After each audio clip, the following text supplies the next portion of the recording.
Mr. Gary Johnson, former governor of New Mexico. Thank you. So, in this country, I think a homeless person could point out the problems that this country has. I think a homeless person could actually point out the solutions that go along with the problems that we have. But you know what? I don't think you can be a homeless person and run for president of the United States. I think you have to have a resume. And I think I've got that resume. I think there is nothing in my resume to suggest that not only can I do a good job at this job, but that I can do a really good job at this job. I've been an entrepreneur my entire life. I started a one-man handyman business in Albuquerque in 1974 when I was a junior in college, and actually grew that business to employ over 1,000 people. I sold that business in 1999. Nobody lost their job. They're doing better than ever. And it allows me to have a full-time, unpaid job running for President of the United States. I had never been involved in politics prior to running for governor of New Mexico. I went and I introduced myself to the Republican Party a couple of weeks before I announced. John Latuzio, the chairman of the Republican Party in New Mexico, he said, "Wow, I like what you've got to say. I like everything about you. We're inclusive. We're going to include you in all the debates and all the discussions. You can be a part of this traveling show trying to get the nomination for governor of New Mexico. But you just need to know that you will never win. That it's not possible to come from completely outside of politics and get elected governor in a state that's 2-to-1 Democrat." I got elected. I'd like to think it was based on what I had to say, which was just, let's bring a common sense business approach to state government. Best product, best service, lowest price. Let's not have government in the bedroom. Let's believe in the notion that less government is better. Well, in that context, I distinguish myself, I think, in a number of ways, but one of the ways in which I distinguish myself is I did veto 750 bills while I was governor of New Mexico. I had thousands of line item vetoes as governor of New Mexico. I took line item veto to a new art form in New Mexico.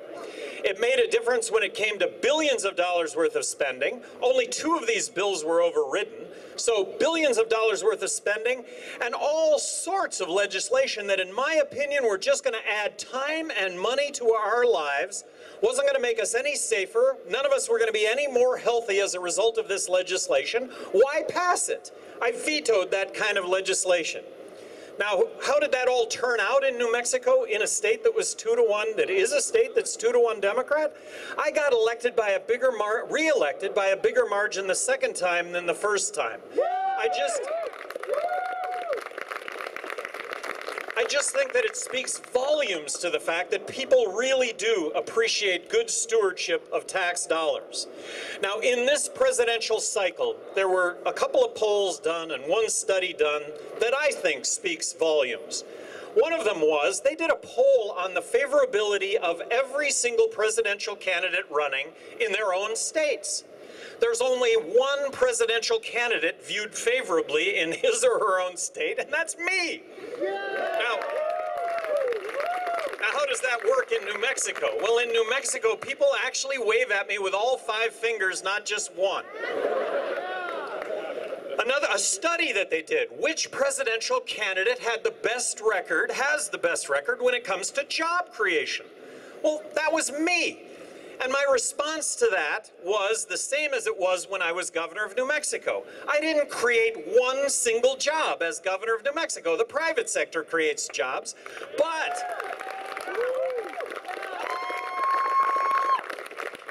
I controlled all the agencies. I appointed the heads of all the agencies. I appointed all the boards and commissions. I controlled all rules and regulations, and I want to say to you that rules and regulations got better on a daily basis, and they got better from the standpoint of just common sense. Less time and less money to have to comply with government. The last thing that I think is really important is the ACLU came out with a report card last December on all the presidential candidates. ACLU, a group dedicated to the Constitution of the United States, a group dedicated to the first 10 amendments of the Constitution of the United States, the Bill of Rights. 24 liberty torches was a perfect score. This is important. Mitt Romney and Rick Santorum had 0 liberty torches out of 24. 0. Newt Gingrich had 4 liberty torches out of 24. President Obama had 16 liberty torches out of 24. Ron Paul had 18 liberty torches out of 24. But Gary Johnson had 21 liberty torches out of 24.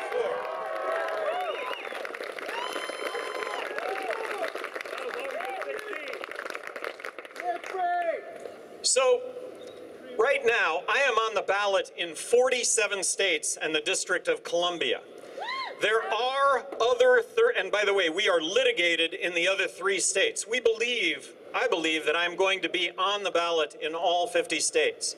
There are other third parties, but no other third party is going to come close to 50 ballot state access. I believe the Green Party is going to be on the ballot in 30 states.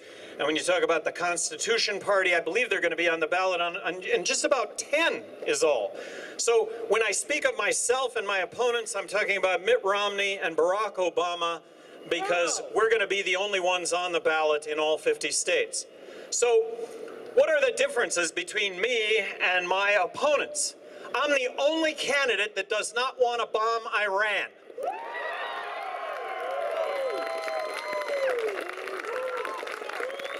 We bomb Iran, we're going to find ourselves with another 100 million enemies to this country that we wouldn't otherwise have. Let's not forget that the largest demonstration in the world in support of the United States after 9/11 was in Iran. It was in Tehran, where over 1 million demonstrators showed up in support of the United States. And we're going to bomb Iran? Look, there is not a military threat from Iran. We should be vigilant to what may be a military threat, but if we're going to involve the military in this country, we start off with congressional approval. We start off with congressional approval to do that. I am the only candidate that wants to get out of Afghanistan tomorrow and bring the troops home.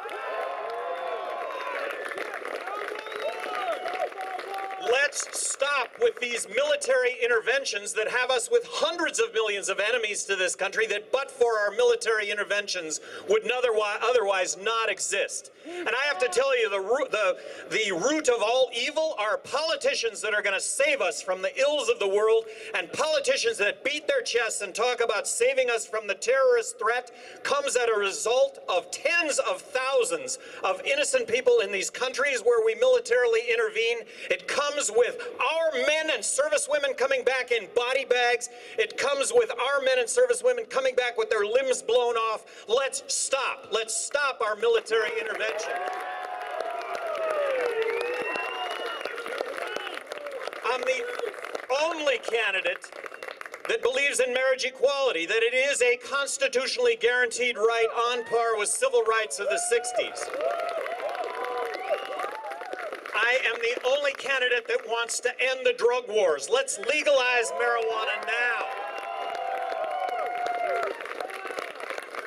It's on the ballot in Colorado to regulate marijuana like alcohol. Look, I think it's going to pass. I think it's going to be the first of 50 state dominoes that are going to fall in line and bring rational drug policy to this country. How's it going to work? How's it going to work? Let's not forget that 6 years ago, Colorado, citizens of Denver voted to decriminalize marijuana on a campaign based on marijuana being safer than alcohol. But here's how it's going to work. Here's how the 50 state dominoes are going to work. Colorado's going to pass this, and everybody in Phoenix is going to get on an airplane to go to Denver over the weekend to chill out. Believe me, that phenomenon is not going to last long. I am having a president of the United States that vetoes legislation. How does that work? I would have vetoed the Patriot Act. I would have never established the Department of Homeland Security. I would have never established TSA. I'm the only candidate that would not have signed the National Defense Authorization Act, allowing for detainment and arrest of U.S. citizens without being charged. This is why we fought wars in this country. I am the only candidate that wants to balance the federal budget now. If we don't balance the federal budget now, we are going to find ourselves in the midst of a monetary collapse. And a monetary collapse, very simply, is when the dollars that we have in our pocket don't buy a thing because of the accompanying inflation that goes along with borrowing and printing money to the tune of 43 cents out of every dollar that we are spending. And that means taking on the really difficult issues that we face in this country. We all recognize that we are going to have to embark on a process of mutual sacrifice, or we're going to find ourselves without a country. I am amazed that Democrats and Republicans right now are talking about who's going to spend more money on Medicare when we have to slash Medicare spending, or we're going to find ourselves with no health care for those over 65. I am the only candidate that wants to eliminate income tax, corporate tax, abolish the IRS, and replace all of that with one federal consumption tax. In this case, I'm embracing the fair tax. This country, crony capitalism is alive and well in this country. Crony capitalism is alive and well in this country. Adopting the fair tax, I think, issues pink slips to half of Washington lobbyists, because half of Washington lobbyists are there to buy loopholes. And both parties have their hands out to sell those loopholes. Let's make this a level playing field for all of us. I am the only candidate that, if given the opportunity, I would sign legislation abolishing the Federal Reserve. This is an inside game. This is an inside game that has Treasury printing money, Federal Reserve giving that money to the banks at 0%. Are the banks loaning it to you or I? No, they're buying up treasuries in a closed loop. It's an inside game. They're making profits off of all of us. How do you get into that inside game? Well, that's where this country has evolved to. It's who you know, it's not what you're capable of doing, and it's not the opportunity that this country is supposed to provide. I'm the only candidate that would sign legislation abolishing or repealing legal tender laws and allowing for competing currencies. Strong U.S. dollar as opposed to weak U.S. dollar. Talking about my opponents, Mitt Romney and Barack Obama. Mitt Romney says that it's a no-brainer to build a fence across the border. You are listening to someone right now who doesn't have one molecule of brain based on that statement. Don't build a fence across the border. Mitt Romney talks about balancing the federal budget, but he says we need to increase spending for the military and we need to hold Medicare intact. It doesn't add up. We have to slash military spending. We have to take military spending back to 2003 spending levels. The biggest threat to our national security is the fact that we're borrowing and printing money to the tune of 43 cents out of every dollar that we're spending. Barack Obama, I have to tell you, everything that comes out of that guy's mouth is music. The words are terrific. It's his violin. It's his violin that he plays. It's the words that come out. And I have to tell you, I don't know how anybody could really take exception to anything it is that he says, but there is a total disconnect between what he says and the reality of his having been president of the United States. He talks about medical marijuana. He promised, just as an example, he promised that he would not crack down on medical marijuana facilities in states where legislatures or citizens voted to enact those programs. He is cracking down on medical marijuana facilities in Colorado and California. I don't get it. Right now, I am on a 40-campus tour, universities, colleges nationwide. 20 colleges and universities, myself, Judge Jim Gray, my running mate, 20 colleges and universities.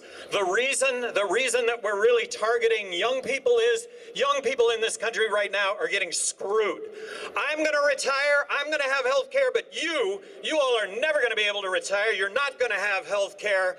This is just not acceptable. We're asking you all to go overseas and risk your life, that you should end up coming back in a body bag or with your limbs blown off. President Obama's health care plan right now, it's dependent on healthy people paying insurance premiums to cover those that aren't so healthy. Well, that's young people. That's a burden that falls on young people. And right now, young people are graduating from college with a home mortgage without a home. It's guaranteed student loans that have the price of college tuition so high. Take away government guaranteed student loans, tuition, I guarantee you, would be much, much, much lower.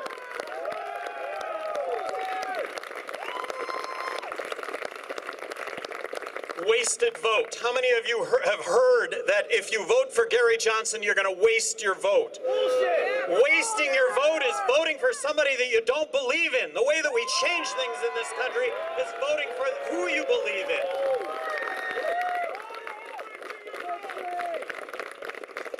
I want to ask you all something. I want to request something of all of you. Please, please, waste your vote. Vote for Gary Johnson. You know what happens? Gary Johnson's the next president of the United States, and I guarantee you, none of you will regret that. We will take on the issues that face this country.